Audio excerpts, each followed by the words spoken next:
In the fourth place, award to Ronnie Coleman.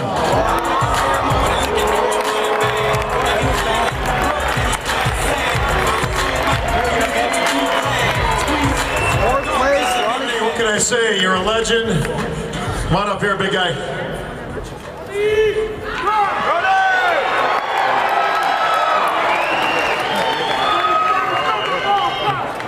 Ronnie, you're a living legend, an 8-time Mr. Olympia, the most decorated bodybuilder in bodybuilding history, and the fans simply love you.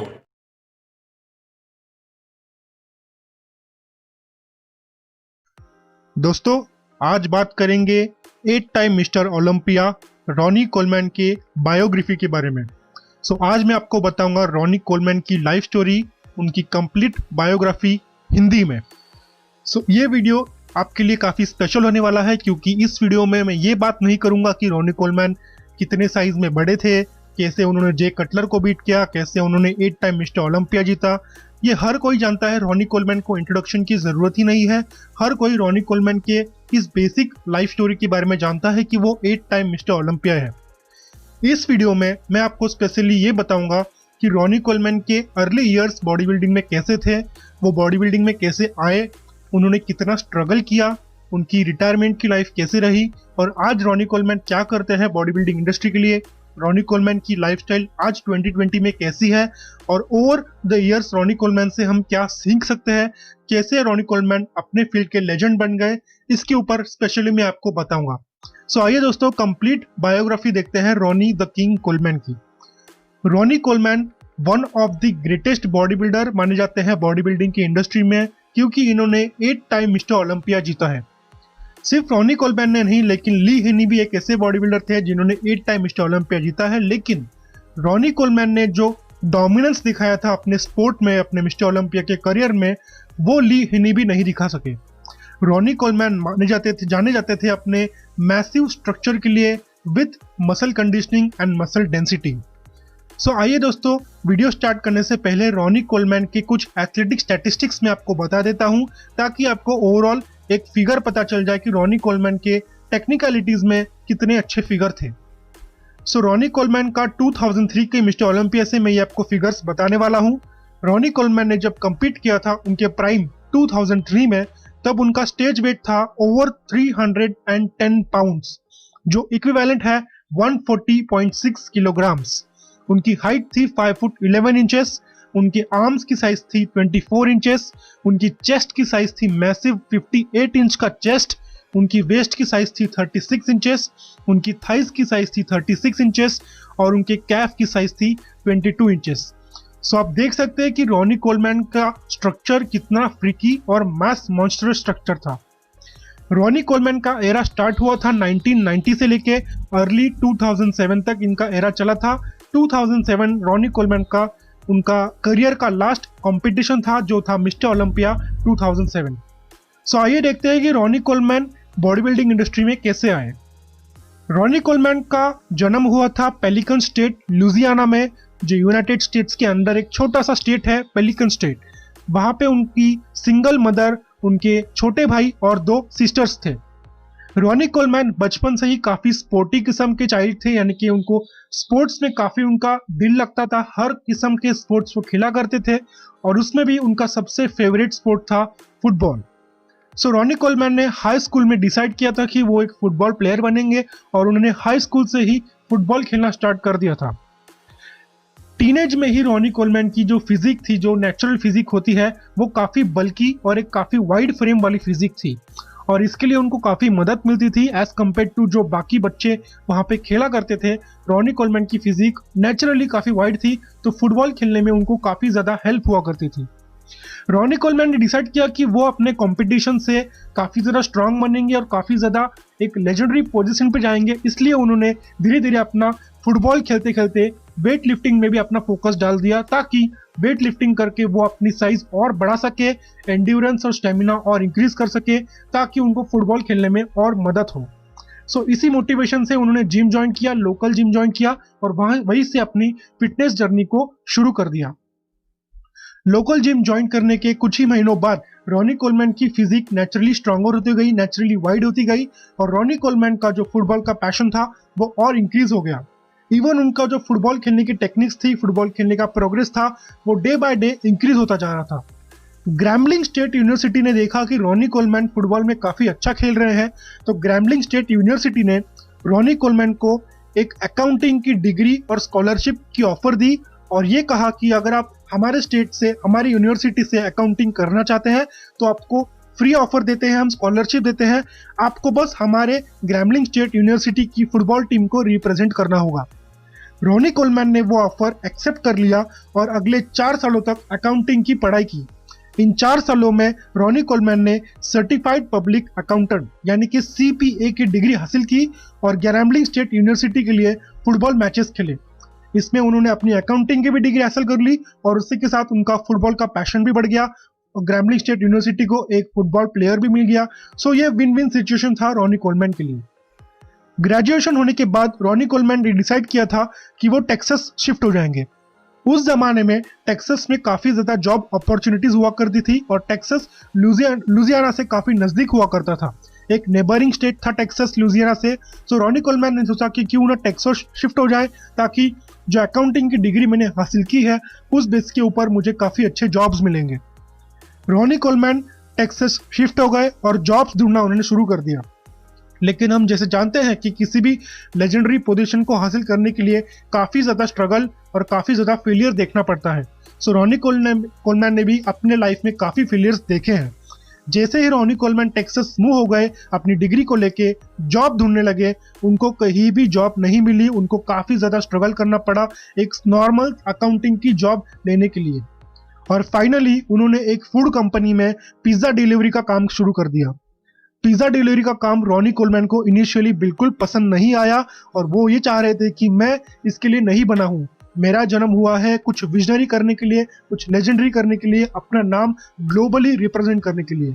सो ये vision रख के Ronnie Coleman काफ़ी frustrate हो गए थे अपने Domino's के pizza delivery job से। सो रॉनी कोलमैन को एक काफ़ी ब्लेसिंग इन डिस्गाइज मिल गया और वो ये था कि उस जमाने में लोकल पुलिस ऑफिसर्स का एडवर्टाइजमेंट आ गया था उस टेक्सास न्यूज़पेपर में। सो रॉनी कोलमैन एक दिन न्यूज़पेपर पढ़ रहे थे और उस न्यूज़पेपर में टेक्सास पुलिस स्टेशन के लिए जॉब ओपनिंग चालू हो गई थी। रॉनी कोलमैन ने उस जॉब के लिए अप्लाई किया और सक्सेसफुली उस जॉब को हासिल कर लिया। So 1989 at the age of 25 Ronnie Coleman एक पुलिस ऑफिसर बन गए। रॉनी कोलमैन ने पुलिस ऑफिसर का काम काफ़ी पैशनेटली और ऑनेस्टली किया है। उसी ज़माने में रॉनी कोलमैन को एक फ्री जिम मेंबरशिप मिल गई थी उनके पुलिस स्टेशन में। हर एक टेक्सास के पुलिस स्टेशन में एक प्राइवेट जिम होता है ताकि जो पुलिस ऑफिसर्स हैं वहाँ पे जाके ट्रेन कर सके और अपनी फिजिक को और एनहांस कर सके, अच्छी बॉडी बना सके। सो एक फ्री जिम मेंबरशिप मिल गई थी लोकल प्राइवेट पुलिस स्टेशन में रॉनी कोलमैन को और रॉनी कोलमैन वहाँ पे जाके ट्रेनिंग किया करते थे। रॉनी कोलमैन इतने मैसिव और जेनेटिकली ब्लेस्ड बॉडी बिल्डर थे कि जो वेट्स और जो जिम रॉनी कोलमैन को टेक्सास के पुलिस स्टेशन में मिला था वो भी छोटा गिरने लग गया था। वहाँ पे जो वेट्स हुआ करते थे वो रॉनी कोलमैन को सेटिस्फाई नहीं किया करते थे उनके बल्कि फ्रेम के लिए। सो रॉनी कोलमैन ने डिसाइड किया कि एक और अच्छा लोकल जिम ज्वाइन करेंगे ताकि मेरी फिजिक और अच्छी लगे, एक अच्छी बॉडी बन जाए। और यहीं से रॉनी कोलमैन का करियर का एक टर्न शुरू हो गया था जब उन्होंने मेट्रोफ्लेक्स जिम का नाम सुना। मेट्रोफ्लेक्स जिम में गए और वहाँ पे उन्होंने जिम मेंबरशिप साइन कर ली। मेट्रोफ्लेक्स जिम के ओनर ब्रायन डॉब्सन ने देखा रॉनी कोलमैन की फिजिक काफ़ी अच्छी है, काफ़ी बल्कि और एक मैस मॉन्स्टर्स वाले बॉडी बिल्डर बन सकते हैं।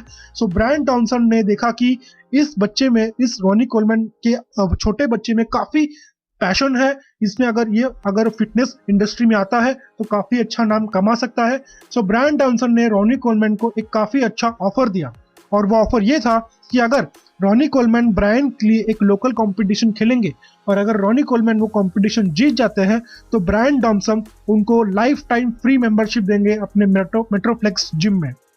सो ये ऑफर कन्विंसिंग था। रॉनी कोलमैन ने सोचा कि अगर एक कंपटीशन ही खेलना है और उसके बदले मुझे एक फ्री जिम मेंबरशिप मिल रही है तो इसमें हर्जी क्या है। रॉनी कोलमैन ने वो ऑफर एक्सेप्ट कर लिया और अपना सबसे पहला शो खेलने के लिए चले गए। सो रॉनी कोलमैन को ब्रायन डॉमसन ने काफ़ी ज़्यादा ट्रेन किया, अच्छी प्राइम कंडीशनिंग में लेके गए और दोनों ही चले गए सबसे पहला बॉडी बिल्डिंग शो खेलने के लिए। वो था 1990 का मिस्टर टेक्सास आर्मचर इवेंट।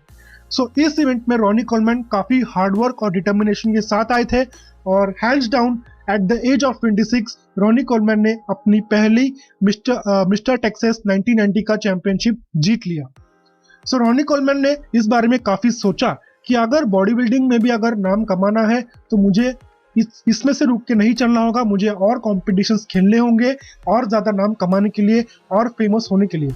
सो ब्रायन डॉमसन के साथ उन्होंने काफ़ी चर्चा की और ये सोचा कि थोड़ा रेस्ट लेंगे और इसके बारे में सोचेंगे कि बॉडी बिल्डिंग इंडस्ट्री में नाम कैसे कमाया जाए, किस तरीके से रॉनी कोलमैन एक ब्रांड बन जाए। सो पहली विक्ट्री जब हो गई रॉनी कोलमैन की 1990 में, तो उन्होंने अगला कंपटीशन खेलना चाहा, वो था 1990 का एनपीसी टेक्सास चैंपियनशिप। लेकिन उस चैंपियनशिप को बीट करना इतना आसान नहीं था क्योंकि उस चैंपियंस में स्टार स्टडेड लाइनअप भरी हुई थी जिसमें जेरी रॉजर्स, एडर फ्लेजर जैसे हाई क्लास एथलीट्स कम्पीट कर रहे थे। रॉनी कोलमैन ने इस कंपटीशन में कम्पीट किया लेकिन उनकी प्लेसिंग फर्स्ट नहीं आई। जेरी रॉजर्स और एड फ्लेजर ने उनको बीट कर दिया और रॉनी कोलमैन की फिजिक अगाड़ी उनकी प्लेसिंग आई थर्ड प्लेस। सो टेक्सास के चैंपियनशिप के बाद रॉनी कोलमैन ने थोड़ा सा ब्रेक लिया 1990 से और सोचा कि किस तरीके से मिस्टर ओलंपिया में अगर कम्पीट करना होगा उस तरह की फिजिक चाहिए तो क्या करना पड़ेगा, किस तरीके से ट्रेनिंग करनी होगी, डाइट करना होगा, न्यूट्रिशन कैसे रखना होगा, किस तरीके से खुद को प्रेजेंट करना होगा, पोजिंग कैसे देखनी होगी, ये सब रॉनी कोलमैन ने सीख लिया। सो 1 साल का गैप लिया रॉनी कोलमैन ने और अपनी ट्रेनिंग के ऊपर काफ़ी अच्छा ध्यान दिया। सो 1991 में वापस रॉनी कोलमैन ने कम्पीट किया वर्ल्ड एमेच्योर चैंपियनशिप्स में जो पोलैंड में हुआ था। रॉनी कोलमैन ने उस कंपटीशन में कम्पीट किया और ये रॉनी कोलमैन का लाइफ चेंजिंग इवेंट था जब रॉनी कोलमैन ने 1991 का वर्ल्ड एमेच्योर चैंपियनशिप जीत लिया और अपना सबसे पहला प्रो कार्ड मिल गया उनको। सो प्रो कार्ड का इंपॉर्टेंस मुझे आपको बताने की जरूरत नहीं है। आईएफबीबी का प्रो कार्ड मिलने का मतलब ये होता है कि आप आईएफबीबी के बड़े से बड़े यानी कि एर्नोल्ड क्लासिक और मिस्टर ओलंपिया के कॉम्पिटिशन्स में कम्पीट कर सकते हैं। सो वो कॉम्पिटिशन जीतते ही रॉनी कोलमैन को अपना पहला प्रोफेशनल कार्ड मिल गया at the age of 27। So Ronnie Coleman ने कोई देर नहीं लगाई और बाकी कॉम्पिटिशन्स में उन्होंने कम्पीट करना शुरू कर दिया, जैसे 1992 का शिकागो प्रो चैंपियनशिप। इस कंपटीशन में भी काफ़ी स्टार स्टडेड लाइनअप भरी हुई थी जैसे कि बॉब पेरिस, केविन लेब्रोनी और मिलेस सरकॉफ। रॉनी कोलमैन काफ़ी ह्यूज एक्सपेक्टेशन लेके गए थे इस चैंपियनशिप में, लेकिन उनकी एक्सपेक्टेशन खरी नहीं उतरी और उनकी प्लेसिंग आई 11th। सो अगले 3 सालों तक रॉनी कोलमैन को काफ़ी ज़्यादा स्ट्रगल करना पड़ा। टोटल 10 कॉम्पिटिशन्स में उन्होंने कम्पीट किया 1992 से लेकर 1994 तक और उनकी बेस्ट प्लेसिंग आई वो थी 3rd। सो आप देख सकते हैं कि इतनी लो प्लेसिंग आने के बावजूद रॉनी कोलमैन हार मानने को तैयार ही नहीं थे। उनको पता था कि मैं एक काफ़ी विजनरी बॉडी बिल्डर हूँ और मैं ज़रूर एक दिन मिस्टर ओलंपिया बन के दिखाऊंगा। सो रॉनी कोलमैन ने थोड़ा सा बैक ऑफ ले लिया और सोचा कि किस तरीके से छोटे कॉम्पिटिशन्स को जीत के अपना और फिजिक बढ़ाया जाए ताकि मैं मिस्टर ओलंपिया रेडी बन जाऊं। सो 1995 में जब रॉनी कोलमैन की एज थी 31 तब उन्होंने और एक कंपटीशन में कम्पीट किया, वो था कनाडा प्रो कप। और ये कंपटीशन भी काफ़ी ज़्यादा स्टार स्टडेड लाइनअप से भरा हुआ था जिसमें रिच गैस्पारी थे, मिलोस सरकॉफ जैसे बॉडी बिल्डर्स थे। लेकिन रॉनी कोलमैन ने उन एथलीट्स को भी बीट कर दिया और एक अपना नाम कमा लिया बॉडी बिल्डिंग की इंडस्ट्री में। वहीं से रॉनी कोलमैन का प्रोफेशनल करियर शुरू हो गया था और वहीं से रॉनी कोलमैन ने एर्नोल्ड क्लासिक, मिस्टर ओलंपिया जैसे शोज के लिए प्रिपेयर करना शुरू कर दिया। सो आने वाले 10 सालों तक रॉनी कोलमैन ने मिस्टर ओलंपिया में काफ़ी ज़्यादा डोमिनेंस दिखाया। 1998 से लेके 2006 तक रॉनी कोलमैन ने स्ट्रेट मिस्टर ओलंपिया जीता, यानी कि 8 टाइम मिस्टर ओलंपिया जीता। रॉनी कोलमैन का इसमें ज़्यादातर सामना हुआ फ्लेक्स व्हीलर से, शॉन रे से, केविन लेब्रोनी से, ली प्रिस से और उनके सबसे फेमस रिवाइवल जे कटलर से। सो अगर आप देखें रॉनी कोलमैन के मिस्टर ओलंपिया के 2 ऐसे इंपॉर्टेंट इंस्टेंस थे जो मैं आपको बताना पसंद करूंगा। वो थे 1999 का मिस्टर ओलंपिया जब उनका फ्लेक्स व्हीलर से रिवाइवरी हुई थी और फ्लेक्स व्हीलर ने भी काफ़ी इसके ऊपर एक हिट कर दिया था, मेक कर दिया था कि रॉनी कोलमैन और फ्लेक्स व्हीलर ये 2 ही ऐसे एथलीट थे जो काफ़ी टक्कर के थे। और मिस्टर ओलंपिया 99 एक आप जानते ही हैं कि काफ़ी फेमस था रॉनी कोलमैन और फ्लेक्स व्हीलर की रिवाइवरी के लिए। लेकिन उससे भी बड़ी रिवैल्ड्री थी जे कटलर के साथ। जे कटलर ही ऐसे बॉडी बिल्डर थे जो सबका मानना था कि रॉनी कोलमैन को बीट कर सकते थे। जे कटलर ने भी अपने जनरेशन 9 के इंटरव्यूज में कहा है कि रॉनी कोलमैन को वो बीट नहीं कर सकते थे। 2006 में जब रॉनी कोलमैन को उन्होंने बीट कर लिया था तब रॉनी कोलमैन अपने प्राइम में नहीं थे, रॉनी कोलमैन एक डाउनफॉल में चल रहे थे और इसी के कारण जे कटलर 2006 का मिस्टर ओलंपिया जीत पाए थे। सो फ्लेक्स व्हीलर और जे कटलर ऐसे दो रिवैल्ड्री थे, मैं समझता हूँ कि रॉनी कोलमैन के सबसे टक्कर के बॉडी बिल्डर्स थे। सो दोस्तों बात करते हैं रॉनी कोलमैन के रिटायरमेंट के, कि रॉनी कोलमैन ने जब 2007 से रिटायर कर लिया था तो उनकी बाद की लाइफ कैसे थी। लेकिन वीडियो में आगे जाने से पहले आपके लिए एक इम्पोर्टेंट सजेशन है। दोस्तों अगर आपने अब तक चैनल को सब्सक्राइब नहीं किया है तो प्लीज़ सब्सक्राइब कर दीजिए चैनल को, ताकि लेटेस्ट वीडियो की अपडेट अब तक हमेशा पहुंचती रहे। सो दोस्तों आगे जाते हैं वीडियो में और बात करते हैं रॉनी कोलमैन के रिटायरमेंट की। सो रिकॉर्ड ब्रेकिंग 15 सालों तक जब रॉनी कोलमैन कम्पीट कर रहे थे अपने हाईएस्ट लेवल पे, और जब 2007 से उन्होंने डिसाइड कर लिया कि अब वो बॉडी बिल्डिंग से रिटायरमेंट ले लेंगे, उसके बाद उन्होंने किसी भी कंपटीशन में कम्पीट नहीं किया। लेकिन जैसे आप जानते हैं कि रॉनी कोलमैन को काफ़ी ज़्यादा सर्जरी से जाना पड़ा, काफ़ी उन्होंने अपनी बॉडी को डैमेज कर लिया था और टोटल 7 बार उन्होंने अपने बैक के ऑपरेशंस किए थे, और उस 7 ऑपरेशन में एक सर्जरी ऐसी भी चल गई थी जो टोटल 11 घंटे तक कंटिन्यूस चली थी। तो आप सोच सकते हैं कि कितना ज़्यादा दर्द, कितना ज़्यादा एक बॉडी में पेन हुआ होगा जब एक 11 घंटे की सर्जरी चली थी, और वो भी एक 8 टाइम मिस्टर ओलंपिया जैसे विनर एक ऐसे सर्जरी में जाता है तो काफ़ी दुख होता है ऐसे सब देखकर। सो 8 टाइम मिस्टर ओलंपिया कुछ महीनों तक व्हील चेयर पे उनको रहना पड़ा था, वो चल भी नहीं पा रहे थे ठीक से। धीरे धीरे व्हील चेयर से उन्होंने फिर एक सपोर्ट सिस्टम लेके थोड़ा थोड़ा चलना शुरू किया। लेकिन रॉनी कोलमैन को यही भी सल्यूट करता हूं मैं, क्योंकि यहाँ भी रॉनी कोलमैन ने हार नहीं मानी। यहाँ पे भी वो सर्जरी होने के बाद अपनी ट्रेनिंग कंटिन्यू रखते थे। ऑफकोर्स मिस्टर ओलंपिया वाली ट्रेनिंग नहीं करते थे, लेकिन अपनी हेल्थ कैसे ठीक रख सकते हैं इसके ऊपर रॉनी कोलमैन कंटिन्यूसली जिम जाते थे, अपना वर्कआउट देखते थे, न्यूट्रिशन देखा करते थे और अपनी फिजिक को मेंटेन रखा करते थे। रॉनी कोलमैन आज भी जाने जाते हैं अपनी बॉडी बिल्डिंग के लिए, क्योंकि आज भी रॉनी कोलमैन काफ़ी सारे एक्सपोज में आते हैं, वहाँ पे वो अपने फैंस से बात करते हैं, सेमिनार देते हैं, वेबिनार देते हैं, इंटरव्यूज देते हैं, फ्री होता है ये सब। रॉनी कोलमैन को मैं नहीं लगता कि ऐसा कोई भी दुनिया में ऐसा बंदा होगा जो रॉनी कोलमैन को हेट कर सकता है। हाँ ऑफकोर्स कॉन्ट्रोवर्शियल विंस जरूर हो सकते हैं, लेकिन आप रॉनी कोलमैन को हेट नहीं कर सकते। मेरे भी मोस्ट फेवरेट एथलीट है Ronnie Coleman, and I guess आपके भी सबसे फेवरेट मिस्टर ओलंपियाज में से होंगे रॉनी कोलमैन। सो दोस्तों ये थी कंप्लीट बायोग्राफी रॉनी कोलमैन को लेके, उनके अर्ली लाइफ, उनका स्ट्रगल, उनकी अकाउंटिंग की जॉब, उनका फुटबॉल का पैशन, उनका 8 टाइम मिस्टर ओलंपिया बनना और उनका रिटायरमेंट। सो मैंने हर एक एस्पेक्ट कवर कर दिया इस वीडियो में। आप मुझे बताइए कि आपने इस वीडियो से क्या सीखा है, आप रॉनी कोलमैन को क्यों इतना पसंद करते हैं, और आपने रॉनी कोलमैन से एज ए बॉडी बिल्डर क्या सीखा, और अगर आपने अपने लाइफ में वो इम्प्लाई किया है तो किस तरीके से इम्प्लाई किया। सो कमेंट सेक्शन में मुझे ज़रूर बताइए कि आपको ये वीडियो कैसे लगा। अगर आपको वीडियो पसंद आया होगा तो प्लीज़ वीडियो को लाइक कर दीजिए और चैनल को सब्सक्राइब करना मत भूलना। काफ़ी लोग चैनल को सब्सक्राइब कर देते हैं लेकिन कोई बेल आइकॉन क्लिक नहीं करता। प्लीज़ बेल आइकॉन क्लिक कर दीजिए गाइस, ताकि जब भी मैं कोई नई वीडियो यूट्यूब पे अपलोड करूंगा तो आपको नोटिफिकेशन मिलती रहे और आप मेरे वीडियो सबसे पहले देख सकते हैं। So please do click the bell icon guys. I am Harshal Mudiraj. Thank you for watching the video guys. Peace out.